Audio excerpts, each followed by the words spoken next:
সালাম ডাক্তার জাকির সাহেব। আমার নাম সঞ্জয় নারায়ণ। আমি অন্ধ্রপ্রদেশে অ্যামিনিওর কর্নুল ডিস্ট্রিক্ট থেকে এসেছি। আমি গ্র্যাজুয়েশন শেষ করেছি। আলহামদুলিল্লাহ, আমি আল্লাহর হেদায়েতে ইসলাম ধর্ম গ্রহণ করেছি, কিন্তু আমার পিতামাতা এটা মেনে নেননি। আলহামদুলিল্লাহ, আমার দাদা মেনে নিয়েছেন। হিন্দু তারা শুধু এক ঈশ্বরে বিশ্বাস করেন। আমি জানতে চাই শয়তান প্রসঙ্গে। এটা আমি জানি যে শয়তানকেও আল্লাহ সৃষ্টি করেছেন।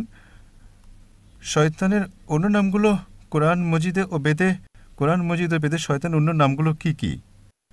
এবং আমার দাদা একটা প্রশ্ন করেছেন, যখন কলিযুগ শেষ হবে, আমি জানি অচিরেই কিয়ামত হবে, সে জানতে চাই কখন কলিযুগ শেষ হবে। এবং অনেক হিন্দুরা শ্রীরাম, সাই বাবা, শ্রীকৃষ্ণকে। আমি জানি যে আল্লাহ শুধু একজনই, কিন্তু সব মিলিয়ে পয়গম্বর তো অনেক এসেছেন, প্রায় 1,24,24,000 পয়গম্বর। শ্রীকৃষ্ণ, শ্রীরাম, সাই বাবা তারা কি পয়গম্বর ছিলেন?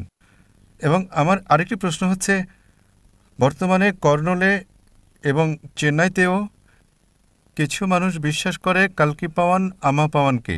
আপনার কাছে কি তাদের সম্পর্কে কোনো তথ্য আছে? ভাই, আপনি প্রশ্ন করলেন, আলহামদুলিল্লাহ ইসলাম কবুল করেছেন। আল্লাহ সুবহানাহু ওয়া তাআলা আপনাকে ভালো রাখুন এবং আপনার চেষ্টাকে কবুল করে নিন। আপনার প্রশ্ন হচ্ছে যে শয়তান আছে, এই শয়তান কি ইসলাম ছাড়া হিন্দু ধর্মেও আছে এবং তার নামগুলো কি? দ্বিতীয় প্রশ্ন হচ্ছে, কলিযুগ কি এসে গেছে? তৃতীয় প্রশ্ন, আমরা শ্রীকৃষ্ণ শ্রীরামকে পয়গম্বর ভাবতে পারি কি না? এবং চতুর্থ প্রশ্ন হচ্ছে কলকি অবতার প্রসঙ্গে। প্রথম প্রশ্ন, শয়তানের নাম কি? শয়তানের যে প্রধান, তার নাম কোরআন মজিদে আছে ইবলিশ। কিন্তু কোরআন মজিদে বলা আছে সূরা নাসে যে যেসব লোক যারা মনের মধ্যে দ্বিধাদ্বন্দ্ব জাগায় নিজেদের মনে এবং তারপর সরে যায়, তারা মানুষের মধ্যেও আছে, জিনের মধ্যেও আছে। শয়তান কোরআন মাজিদ অনুযায়ী মানুষের মধ্যেও শয়তান আছে, জিনদের মধ্যেও আছে। মানুষ এবং শয়তান উভয়কেই স্বাধীনতা দেওয়া হয়েছে। আমরা চাইলে আল্লাহর কথা মানতে পারি, চাইলে নাও মানতে পারি। যে লোক স্বাধীনতা পাওয়ার পরও আল্লাহ সুবহানাহু ওয়া তাআলার আদেশ পালন করে, তাদের মর্যাদা ফেরেশতাদের উপরে।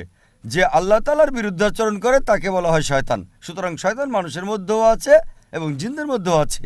আর এই প্রসঙ্গে বিভিন্ন ধর্মগ্রন্থ বলা হয়েছে শয়তান বা ডেভিল, ইংরেজিতে বলা হয় ডেভিল, বাইবেলে তার নাম হচ্ছে ডেভিল। একইভাবে হিন্দু ধর্ম সহ অন্যান্য ধর্মগ্রন্থেও লেখা আছে শয়তান, এবং পার্সি ধর্মের গ্রন্থে এহেরমান। তাই সব ধর্মে একটা শয়তানি শক্তি আছে, তাকে শয়তান বলেন, ডেভিল বলেন বা ইবলিশ বলেন। আপনার দ্বিতীয় প্রশ্ন হচ্ছে কলিযুগ সেটা কি এসে গেছে? আর তৃতীয় প্রশ্ন যে আমরা শ্রীকৃষ্ণ শ্রীরামকে পয়গম্বর ভাবতে পারি কি না। মুহাম্মদ সাল্লাল্লাহু আলাইহি ওয়াসাল্লাম বলেছেন, সহিহ হাদিস মিশকাত আল নিসাবি অধ্যায় নম্বর 3 হাদিস নম্বর 5373, যার উল্লেখ আছে মুসনাদ আহমদ অধ্যায় নম্বর 5 পৃষ্ঠা নম্বর 265 ও 266-তে। আল্লাহ রাসূল বলেছেন যে আল্লাহ সুবহানাহু ওয়া তাআলা এই পৃথিবীতে 1,24,000 পয়গম্বর পাঠিয়েছেন, কিন্তু নামসহ কোরআন মাজিদে শুধু 25 জনের কথা আছে। আদম আলাইহিস সালাম, নূহ আলাইহিস সালাম, ইব্রাহিম আলাইহিস সালাম, মুসা আলাইহিস সালাম, ঈসা আলাইহিস সালাম, মুহাম্মদ সাল্লাল্লাহু আলাইহি ওয়াসাল্লাম সহ 25 জনের নাম আছে। কিন্তু কোরআন মাজিদে লেখা আছে সূরা ফাতির সূরা নম্বর 35 আয়াত নম্বর 24-এ, ওয়া ইম মিন উম্মাতিন ইল্লা খালা ফিহা নাযীর, এমন কোন উম্মত ছিল না যার কাছে আল্লাহ সুবহানাহু ওয়া তাআলা সতর্ককারী পাঠাননি। আল্লাহ তাআলা বলেছেন সূরা রাদ সূরা নম্বর 13 আয়াত নম্বর 7-এ, এবং প্রত্যেক জাতির কাছে আমি হিদায়াতকারী প্রেরণ করেছি। নাম শুধু 25 জনের উল্লেখ আছে। আল্লাহর রাসূল বলেছেন 1,24,000 পয়গম্বর। আপনি আমাকে জিজ্ঞেস করলেন যে হতে পারে শ্রীকৃষ্ণ পয়গম্বর ছিলেন, অথবা হতে পারে যে শ্রীরাম পয়গম্বর ছিলেন। যেহেতু কোরআন মাজিদে শ্রীকৃষ্ণ অথবা শ্রীরামের কথা বলা হয়নি, কোনো সহিহ হাদিসেও নেই, এজন্য আমি বলতে পারবো না যে তারা পয়গম্বর ছিলেন। আমি বলতে পারি এটা হতে পারে, মেবি হতে পারে তারা পয়গম্বর ছিলেন, হতে পারে পয়গম্বর ছিলেন না, কিন্তু আমি বলতে পারি না যে তারা 100% নিশ্চিত পয়গম্বর ছিলেন। কিছু মানুষ বলে রাম আলাইহিস সালাম, এটা ভুল, এটা বললে ভুল হবে। তাই শ্রীকৃষ্ণ শ্রীরাম হতে পারে পয়গম্বর ছিলেন, হতে পারে পয়গম্বর ছিলেন না, কিন্তু যদি তারা পয়গম্বর হয়েও থাকেন, যে সকল পয়গম্বর মুহাম্মদ সাল্লাল্লাহু আলাইহি ওয়াসাল্লামের পূর্বে এসেছেন তাদেরকে শুধু একটা জাতির জন্য পাঠানো হয়েছিল, তাদের গোত্রের জন্য, এবং তাদের কথা একটা নির্দিষ্ট সময়ের জন্য নির্ধারিত ছিল।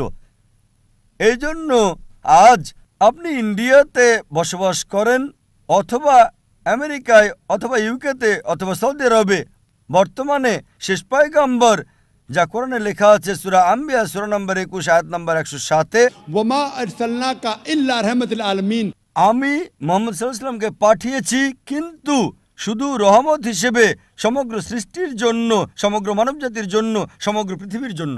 যেহেতু মুহাম্মদ সাল্লাল্লাহু আলাইহি ওয়াসাল্লাম ছিলেন শেষ পয়গম্বর, তাকে শুধুমাত্র মুসলমান বা আরবদের জন্যই পাঠানো হয়নি, তাকে পাঠানো হয়েছিল সমগ্র মানবজাতির জন্য। তাই আজ হয়তো আপনি বাস করছেন ভারতে, অথবা ইউএসএতে, অথবা ইউকেতে, অথবা সিঙ্গাপুরে, অথবা সৌদি আরবে, আপনাকে বিশ্বাস করতে হবে শেষ পয়গম্বর মুহাম্মদ সাল্লাল্লাহু আলাইহি সাল্লাম।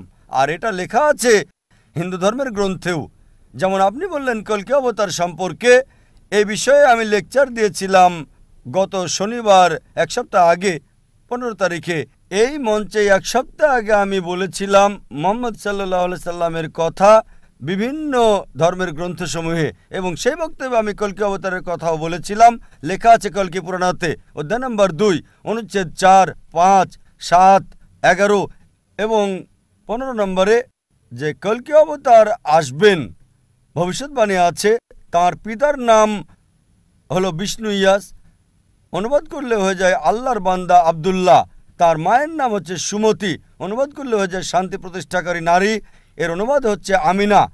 বলা হয়েছে তিনি জন্ম নেবেন সাম্বালাতে, শান্তির স্থান, অনুবাদ হলো মক্কা।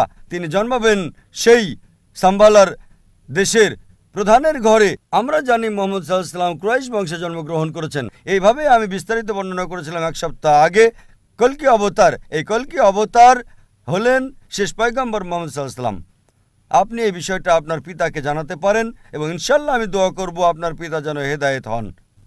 আসসালামু আলাইকুম।